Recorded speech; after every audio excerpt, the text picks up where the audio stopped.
तो दोस्तों, मैं हिंदुस्तान यूनिलीवर कंपनी में ऑपरेटर का काम करता हूँ। मेरा घर कंपनी से तकरीबन 10 किलोमीटर दूर पर है।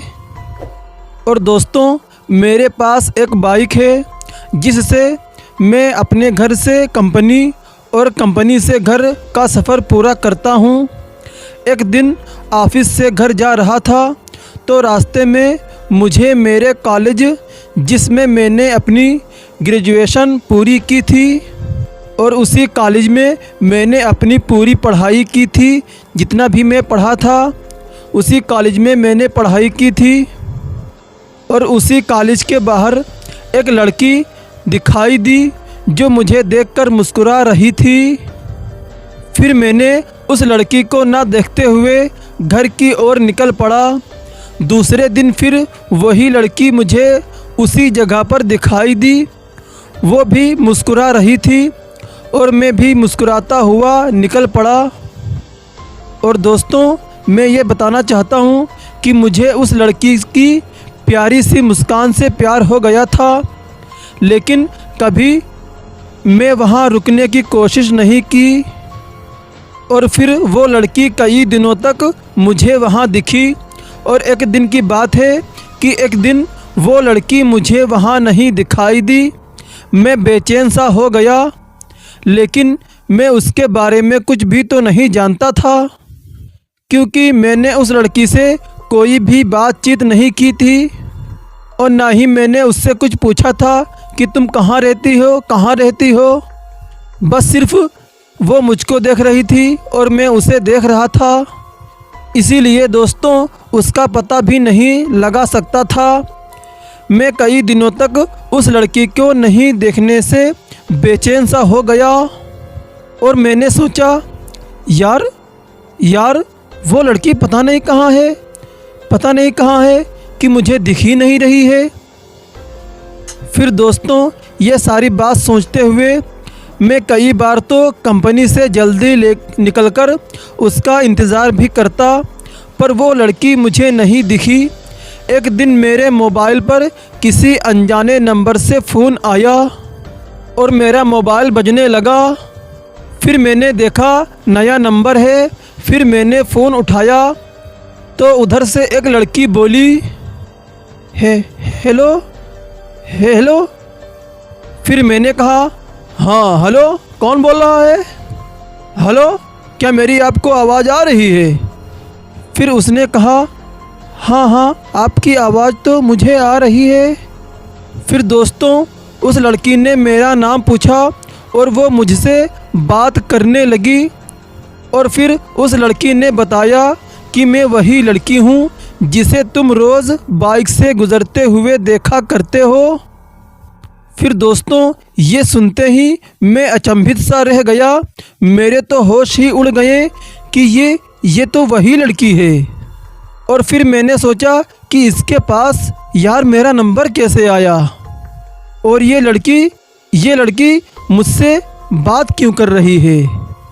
लेकिन दोस्तों, मैंने उसकी मीठी बातों में इतना खो सा गया कि ये सब बातें उससे मैं पूछना ही भूल गया। एक दिन उसने मुझे कॉलेज के बाहर मिलने के लिए बुलाया। मैं और मेरा दोस्त हम दोनों बाइक पर उससे मिलने को गए, क्योंकि कभी मैं लड़की से अकेले नहीं मिला था तो घबरा सा रहा था। इसीलिए मैंने अपने दोस्त को साथ में ले जाना सही समझा और मैं अपने दोस्त को साथ में लेकर के चला गया। फिर दोस्तों, मैं और मेरा दोस्त जैसे ही कॉलेज के बाहर पहुँचे तो वहाँ तो कोई लड़की नहीं थी।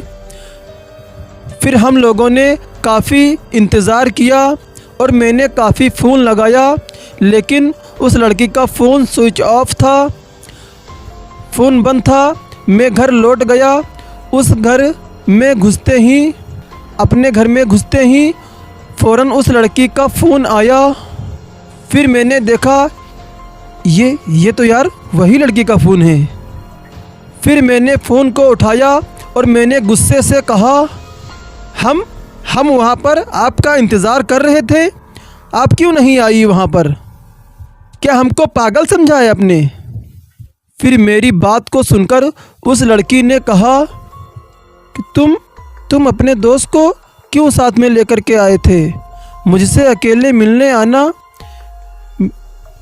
फिर मैंने कहा ठीक है, मैं अकेले ही आऊँगा। फिर दोस्तों, अगले दिन सुबह मैं अपने फ़ोन से उसके फ़ोन लगाया, लेकिन उसकी मम्मी ने फ़ोन उठाया। फिर मैं तो एक बार डर सा गया, लेकिन कॉलेज के प्रोजेक्ट का बहाना कर उससे बात करने लगा। उस लड़की की मम्मी से बात करने लगा और मैंने कहा, आंटी जी, क्या आपकी लड़की से मेरी बात हो सकती है? क्योंकि मुझे कॉलेज का थोड़ा सा काम पूछना है। फिर दोस्तों, मेरी बात सुनकर उस लड़की की मम्मी ने कहा, अरे बेटा, तुम पागल हो क्या? तुम्हें कुछ नहीं पता है? बेटा, प्रिया को मरे तो 3 महीने तकरीबन हो चुके हैं। दोस्तों, उसकी मम्मी की बात सुनकर मैं हक्का बक्का सा रह गया। मेरे तो एकदम से रोंगटे ही खड़े हो गए और मेरे हाथ से मोबाइल एकदम से छूट गया और मैं बुरी तरह कांपने लगा, क्योंकि उसकी मम्मी ने जो मुझे बताया था, ये सारी बात सुनकर मेरे तो होश ही उड़ गए। फिर मैंने सोचा कि यार, मैं जिस लड़की को देख रहा था और जिससे मैं बात कर रहा था, वो क्या एक आत्मा थी? दोस्तों, ये सब बात जानने का बाद भी मुझे फिर भी विश्वास नहीं आया। मैंने अगले दिन फिर प्रिया की मम्मी के फ़ोन लगाया, सारी घटना सुनाई तो उन्होंने कहा, बेटा, मेरी बात पर यकीन ना हो तो मेरे घर तुम खुद ही आकर देख लो बेटा। फिर दोस्तों, मैं प्रिया के घर गया तो प्रिया के फ़ोटो पर माला लगी थी। मैंने देखा उसकी माँ ये घटना सुनाकर रोने लगी। फिर मैंने उसकी माँ को हौसला दिया। फिर दोस्तों, उस दिन से मैंने अपनी वो सिम निकालकर फेंक दी और नए नंबर ले लिया और फिर कभी फ़ोन नहीं आया उस लड़की का। लेकिन दोस्तों, आज भी मैंने अनजान नंबर से अक्सर सहम जाता हूँ। जब भी मेरे फ़ोन पर कोई अनजान नया नंबर आता है तो मैं एकदम से डर जाता हूँ और सोचता हूँ कि यार, कहीं ये उसी लड़के का फ़ोन तो नहीं आया है। दोस्तों, आप लोगों को मेरी आप बीती पसंद आए तो इस कहानी को ज़्यादा से ज़्यादा शेयर करें। कमेंट बॉक्स में छोटा सा अपनी राय ज़रूर भेजें।